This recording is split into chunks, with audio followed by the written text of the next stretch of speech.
Veamos lo que dicen en este video.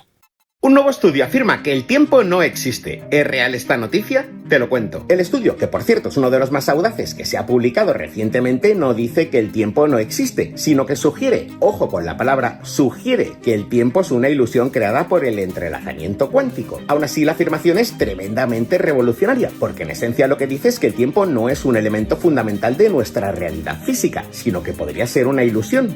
Según esta noticia, que se anuncia con cierta sorpresa, para impregnarla con novedad científica, en realidad tiene poco de asombro para quien haya tenido una formación básica en filosofía, pues la idea de que el tiempo realmente no sea una cosa u objeto natural entre muchos en el universo ya fue propuesto y afirmado por uno de los filósofos más importantes.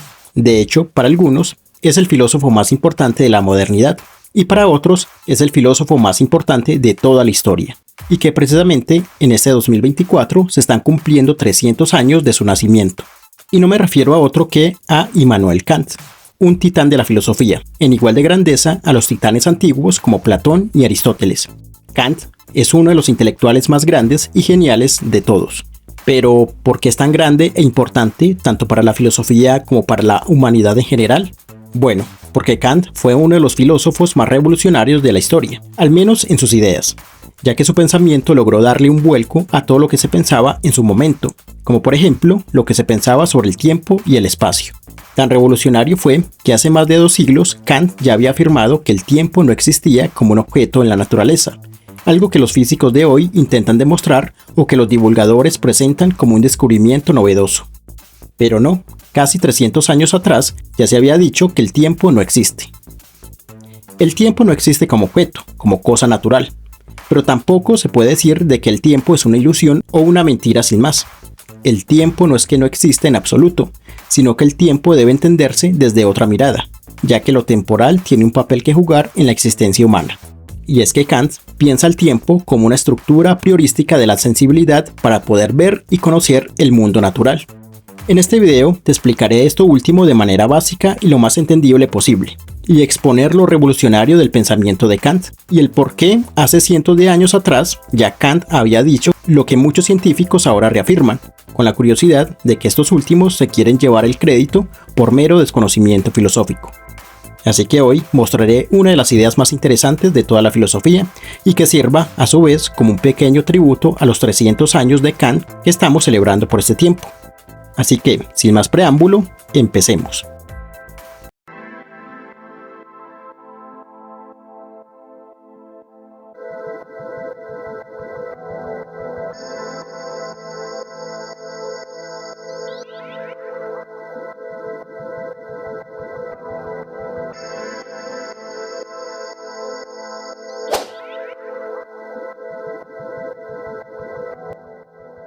Kant representa una revolución en la filosofía, como Nicolás Copérnico representa una revolución en la ciencia y en la astronomía.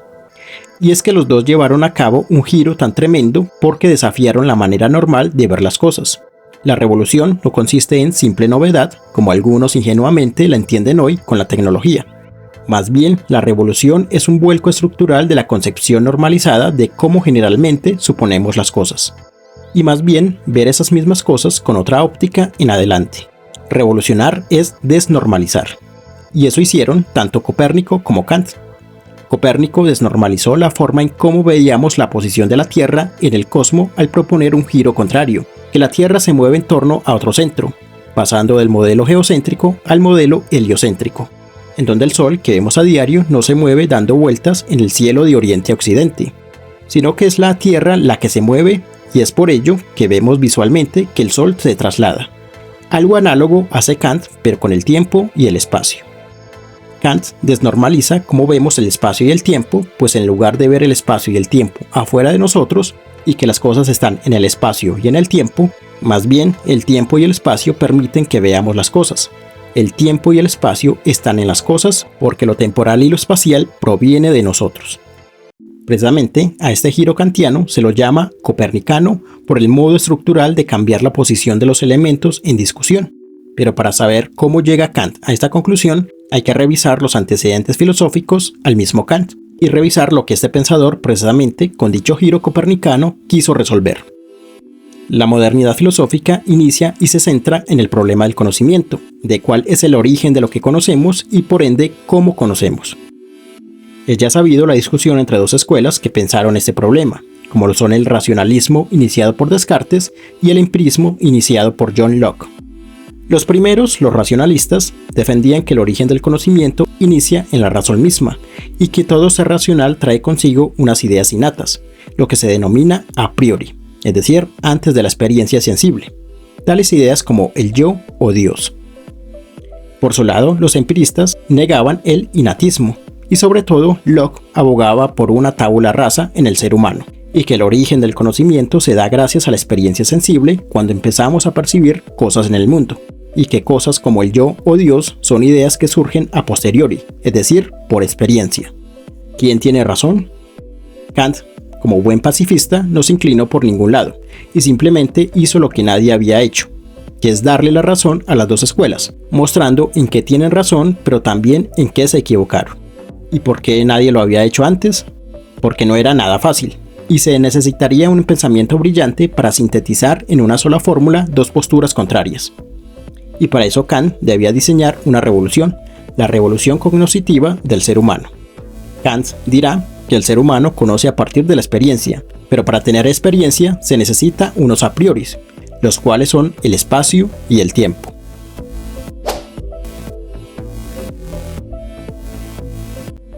La discusión sobre el origen del conocimiento es fundamental porque ello plantea a la vez el problema del cómo conocer, y al mismo tiempo esto toca el problema del qué es posible conocer. El origen, el cómo y hasta dónde conocer son preguntas fundamentales para la ciencia que los científicos de hoy en día se hacen constantemente, ya que ello determina la naturaleza de la ciencia misma y cómo aplicarla adecuadamente. Esta preocupación también la tuvo Kant, y la disputa entre racionalistas y empiristas no ayudaban a llevar a una solución. Las dos escuelas producían grandes pecados. Por un lado, el racionalismo, al alejarse de la experiencia sensible, daba vía libre a la razón y a la especulación metafísica sobre objetos incomprobables, como el alma o Dios. Y la única forma para llegar a un consenso era el dogmatismo, es decir, a falta de prueba y crítica, solo era creer por creer. Pero ello, obviamente, no es ciencia.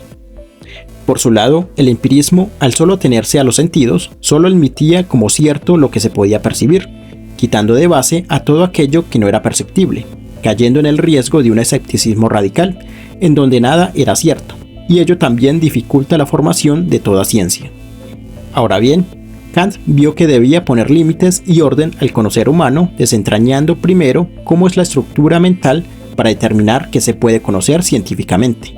Para ello, debe limitar las especificaciones de la razón, lo que Kant llama una crítica a la razón pura. Kant debía analizar qué tiene la razón que funcione y qué no. Es lo que se denomina filosofía crítica o criticismo, una crítica a los modos de cómo conocer correctamente. El ser humano conoce objetos sensibles, y son los únicos verdaderos que se pueden verificar. Sin embargo, lo que no veían los empiristas es que la sensibilidad tiene una estructura a priórica, es decir, que la sensibilidad o la intuición sensible es también un objeto del estudio filosófico, pero la estructura sensible no es ella misma sensitiva, por lo que la estructura de la sensibilidad no es algo a posteriori que aparezca en la experiencia sensible, de manera que la estructura de la experiencia es a priori al ser humano, es innata en términos racionalistas, por lo que allí el racionalismo tenía razón. De manera que el empirismo tenía razón al decir que los objetos del conocimiento humano no son metafísicos, sino físicos, ya que solo podemos verificar vía experimentación sensible. Pero lo que faltaba y complementaba era una perspectiva racionalista, diciendo que la experiencia necesita una estructura a priori, o pre-experiencia, para poder funcionar. Es así que, para Kant, una de las principales investigaciones en su crítica de la razón pura es revelar la estructura de la sensibilidad, lo que él llamó la estética trascendental. ¿Pero a qué se refiere con eso? Con estética se refiere a la experiencia sensible, y trascendental, que es lo más importante, se refiere a las condiciones de posibilidad de la experiencia, lo que antes decíamos, los elementos fundamentales en la estructura de los seres humanos que permiten que tengamos experiencia sensible, lo que Kant llama intuición. Saber qué podemos conocer depende de cómo estamos condicionados para conocer, es decir, qué elementos nos posibilitan tener experiencias. El conocimiento es conocimiento de objetos, y para saber si hay objetos, cuántos y cómo son, tenemos que experimentarlos. Y la única forma que tenemos de hacerlo es por medio de la intuición sensible, es decir, ver, oír, probar, oler, tocar. Los únicos objetos que existen para el ser humano son los objetos sensibles. Posteriormente, Kant realizará una analítica trascendental en donde analiza lo que complementa a los objetos sensibles, que serían las categorías del entendimiento, lo que permite que las intuiciones tengan sentido y podamos estructurar como un objeto de conocimiento. Pero estas categorías no son sensibles, son pensadas, abstractas y conceptuales. Pero en este video dejaremos de lado esta segunda analítica y nos concentraremos en la primera, en la estética trascendental, ya que nos interesa saber sobre el tiempo. Y para Kant, el tiempo no es un objeto sensible, sino una condición de posibilidad a priori de la experiencia. Por ello el tiempo no es un objeto de la naturaleza.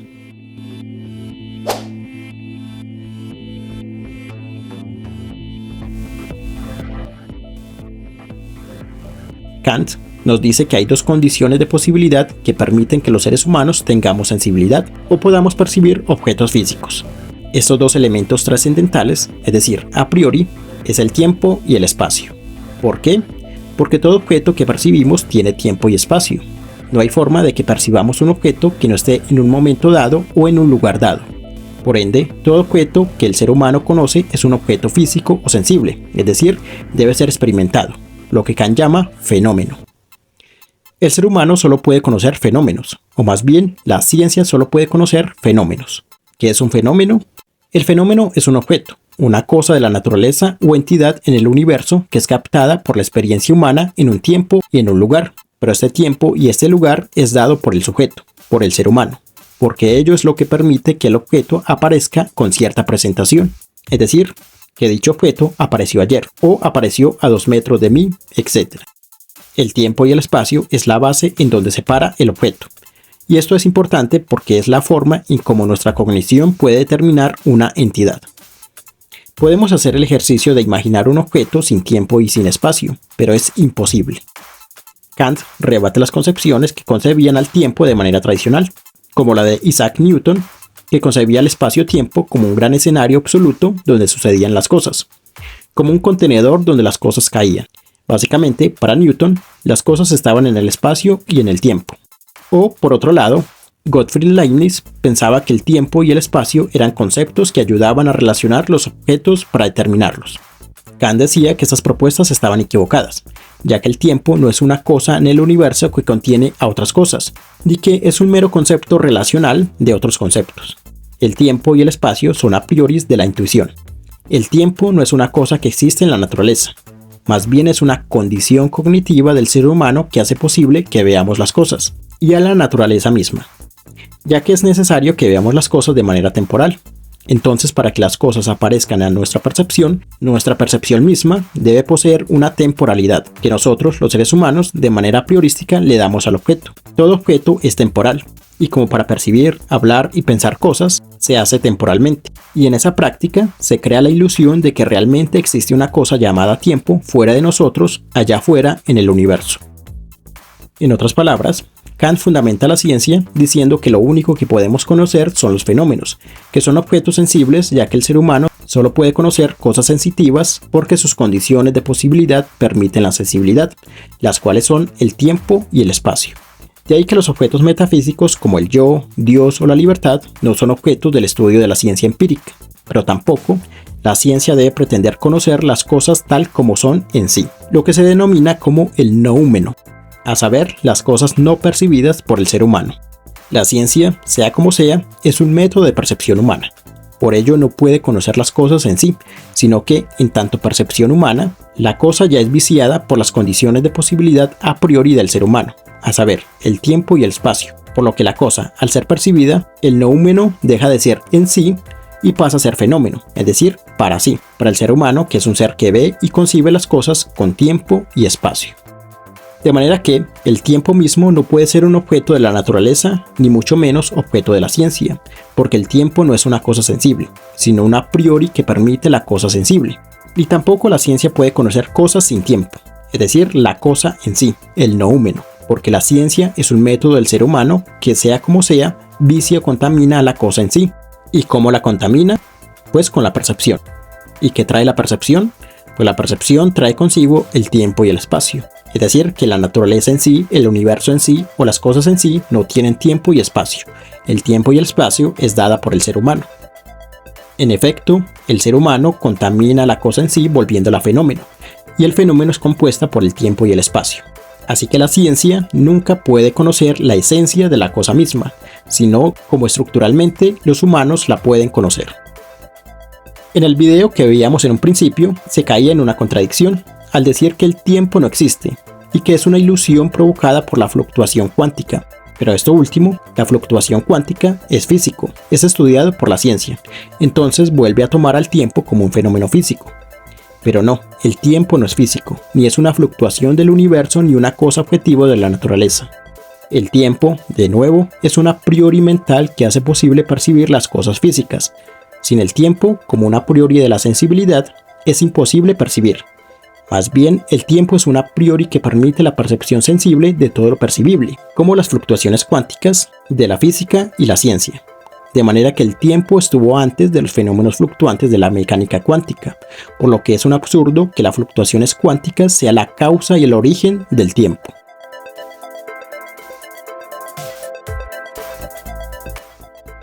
En conclusión, la ciencia no puede ir más allá del tiempo y del espacio. No se puede ver o captar o conocer cosas sin tiempo. Es un imposible al ser un absurdo. Tal como se pretende en las hipótesis más imaginativas que preguntan, ¿qué se vería más allá de la luz? Pues nada, porque la luz es lo que permite ver, y más allá de la velocidad de la luz, sin luz es imposible ver. Entonces no se puede ver nada más allá de la velocidad de la luz. Igualmente pasa con el tiempo. ¿El tiempo existe? No. Para la ciencia que estudia objetos físicos no debería existir el tiempo. Se pueden hacer representaciones objetivadoras del tiempo como se ha hecho hasta ahora con las métricas, los relojes, los cronómetros y en física. Pero eso no es el tiempo mismo en sí, porque el tiempo en realidad es una a priori estructural de nuestra cognición que hace posible que podamos conocer, pensar y hablar. El tiempo es una condición de posibilidad en la estructura trascendental de la sensibilidad humana, que hace posible que hagamos física, por ejemplo, del tiempo en el universo. Pero solo es eso, un tiempo simulado, un tiempo representado por la ciencia. Porque más bien, el verdadero tiempo no es una cosa física, es lo que posibilita a las cosas físicas. Y bueno, hasta aquí este video sobre la filosofía de Kant y cómo hace casi 300 años ya se había dicho que el tiempo no es lo que pensábamos, o que básicamente no existe. Espero que hayas entendido algo y te haya gustado. Comenta qué te parecen estas ideas, te estaré leyendo. Dale un like a este video y suscríbete a este proyecto para seguir trayendo videos filosóficos en que desarrollemos algunas ideas interesantes. Así que nos vemos en una próxima ocasión. Un saludo y hasta pronto.